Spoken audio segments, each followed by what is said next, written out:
সব সময়ের জন্য আল্লাহ তাআলার কাছে দোয়া, এটা আপনি কন্টিনিউ রাখবেন এবং ইস্তিগফার করবেন। অনেকেই আছে আমাদের সমাজে যারা ইস্তিগফার থেকে অনেক দূরে। বিশ্বাস করেন ভাই, ইস্তিগফারে এটার অনেক বেশি পাওয়ার। আপনি যদি প্রতিদিন ইস্তিগফার করেন, এই পাওয়ার আপনাকে এত দূর নিয়ে যাবে, আপনি যখন যে দোয়া করবেন ওইটাই আল্লাহ তাআলা কবুল করে নেবে। আমরা একটা ঘটনা জানি, হয়তো অনেকেরই জানা, বিশেষ করে আমরা যুবকরা যারা আছি অনেকে এই ঘটনাটা হয়তো শুনছেন।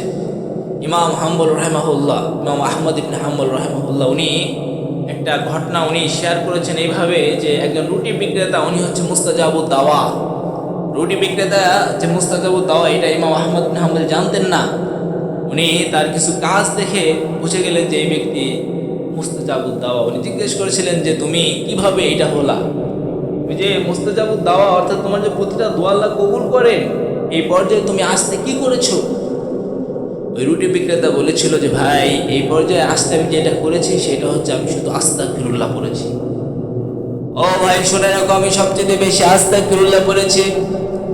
জীবনে যখনই বিপদে পড়েছি, যখনই যে কাজ করেছি, ওই কাজের সময় বেশি বেশি আস্তাগফিরুল্লাহ পড়েছি। কখনোই আস্তাগফিরুল্লাহরে ছেড়ে দেই নাই। প্রতিটা মুহূর্তে আমি শুধু আস্তাগফিরুল্লাহ পড়েছি। প্রতিটা মুহূর্তে আমার এটা স্পেশাল ইবাদত। আমি আস্তাগফিরুল্লাহরে কখনো ভুলি না। অলওয়েজ টাইম শুধু আমি আস্তাগফিরুল্লাহ পড়ে যাই।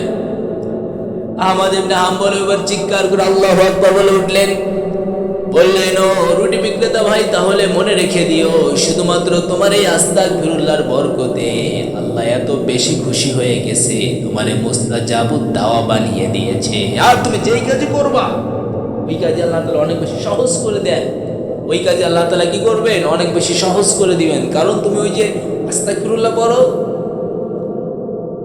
বিশ্বনবী সাল্লাল্লাহু আলাইহি সাল্লাম, আপনারা শুনলে অবাক হবেন, যার আগে কোনো গুনাহ নেই, পরেও কোনো গুনাহ নেই, এরপরেও এই নবী প্রতিদিন 70 বারেরও অধিক আস্তাগফিরুল্লাহ পড়তেন।